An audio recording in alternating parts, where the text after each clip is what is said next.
Hay días que sencillamente lo cambian todo.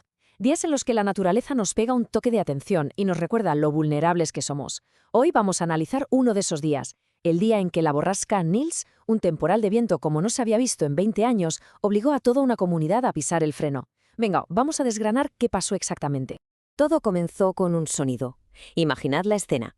6:20 de la tarde del 11 de febrero. De repente, un pitido agudísimo o penetrante empieza a sonar en millones de móviles a lo largo y ancho de Cataluña. No era un mensaje más, no. Era la primera vez en la historia que se usaba un sistema de alerta masiva como este para avisar de un temporal de viento. Y este era el mensaje, así, sin rodeos, claro y directo. Protección Civil no se andaba con chiquitas, se venía encima un episodio de viento muy intenso. La cosa iba en serio. En ese momento, la amenaza se convirtió en algo real, palpable, para todo el mundo. Bien, pero ¿por qué tanto revuelo que tenía de especial esta borrasca, la famosa Nils, para que fuera tan peligrosa? Pues para entenderlo tenemos que hacerle una especie de autopsia. Vamos a ver su anatomía.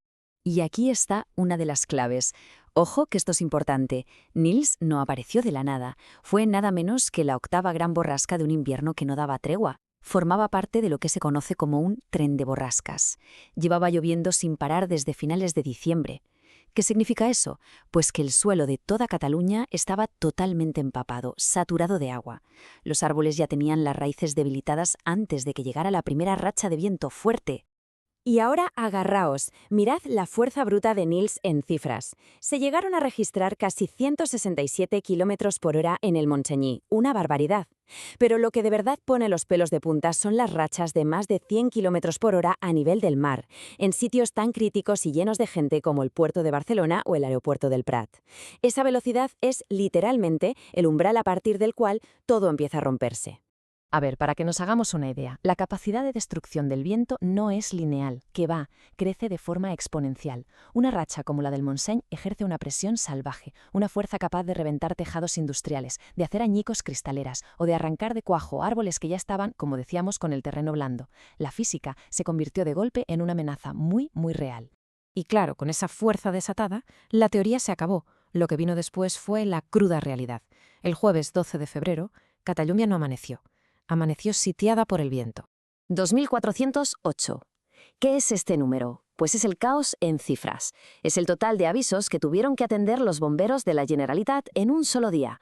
Una cifra que marea y que te da una idea de la escala del desastre, que afectó a todas partes, desde la costa hasta el Pirineo. El golpe a las infraestructuras, por supuesto, fue inmediato. 101 vuelos cancelados en el aeropuerto del Prat. 101. Estamos hablando de uno de los nudos de transporte más importantes de Europa, completamente paralizado. Y a eso hay que sumarle otros 10 vuelos que ni siquiera pudieron aterrizar y tuvieron que ser desviados. Pero más allá de los aviones y los edificios, está la gente. Siempre. Y aquí la cifra es 86. 86 personas que necesitaron asistencia médica por culpa de incidentes provocados por el temporal. Y ojo, que no hablamos de un rasguño o un susto, no. Estamos hablando de un hombre de 46 años que quedó en estado crítico al venírsele encima el techo de una nave, o de un voluntario de protección civil, un chaval de 22 años, también crítico después de que le cayera un árbol. Estas no son solo estadísticas, son las historias que explican por qué se tuvieron que tomar medidas tan drásticas. Es que el viento arrasó con todo. No perdonó a nadie ni a nada. Vimos un efecto dominó de desastres por todas partes. Las carpas del mítico Cirque Creek, que llevaban ahí décadas, por los suelos. Muros de la ciudad deportiva del Barça destrozados. La red de trenes de Rodalies colapsada por árboles caídos. E incluso la autopista AP7, la arteria que nos une con Europa, tuvo que ser cerrada a los camiones por el peligro de que el viento los volcara como si fueran de juguete. Ante este panorama, con el caos extendiéndose por momentos, el Gobierno tomó una decisión que, desde luego, pasará a la historia de la gestión de emergencias en este país. Se activó el Plan Ventcat en su fase de máxima alerta. En la práctica, esto significaba 3 cosas que juntas suponían paralizar Cataluña por completo. 1, nada de desplazamientos que no fueran imprescindibles. 2, teletrabajo obligatorio para quien pudiera. Y 3, la medida más impactante. Se suspendían todas las clases, desde guarderías a universidades, y también todos los servicios sanitarios que no fueran urgentes. Y la gran pregunta es, ¿sirvió de algo? Pues a ver, los datos del Ayuntamiento de Barcelona son bastante claros. El tráfico de coches particulares cayó un 30% y el uso de transporte público un 40%. La gente hizo caso, se quedó en casa y eso, sin ninguna duda, evitó que la cifra de heridos fuera muchísimo mayor. Claro que una medida así, tan radical, nunca llueve a gusto de todos.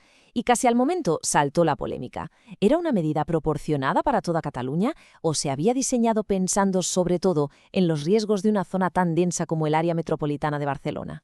Y aquí tenemos las dos caras de la moneda. Por un lado, la Generalitat defendía que era imposible saber dónde iba a golpear la siguiente ráfaga asesina y que necesitaban las carreteras despejadas para las emergencias. Lógico. Pero por otro, alcaldes de la zona de Girona, donde el viento no pegó tan fuerte, pues se quejaron. Decían que un cierre total era excesivo y lo tacharon de Barcelona centrista. El debate de siempre cuando se gestiona una crisis de forma centralizada. Con el paso de las horas durante la tarde del jueves, el viento de Nils por fin empezó a calmarse. Se empezaba a hacer el recuento de daños, a respirar un poco, pero la tregua iba a durar muy, muy poco, porque otra amenaza, completamente distinta, ya estaba asomando. Y esto es de locos, porque refleja perfectamente la volatilidad del clima en el que vivimos. Nils fue una borrasca de viento, pero cálida. De hecho, dejó temperaturas de hasta 25 grados en el sur de Cataluña. Pues bien, su sucesora, la borrasca Oriana, era justo lo contrario, una masa de aire polar, una explosión polar que iba a hacer que los termómetros se desplomaran y que la nieve llegara a cotas bajísimas. El cambio iba a ser brutal, en cuestión de horas. De la noche a la mañana, la preocupación dejó de ser el viento para pasar a ser las nevadas intensas, con un riesgo de aludes altísimo en el Pirineo. La crisis no se había acabado, no. Simplemente se había puesto otro disfraz y volvió a poner a prueba toda la capacidad de respuesta de la región. Y al final, después de todo esto, la pregunta que queda en el aire es bastante seria. Si estas tormentas que antes pasaban una vez cada 20 años están empezando a ser el pan de cada día, ¿estamos realmente preparados? La cuestión ya no es si algo así volverá a pasar. La cuestión es si nuestras ciudades, nuestros servicios, nuestros sistemas aguantarán la próxima vez.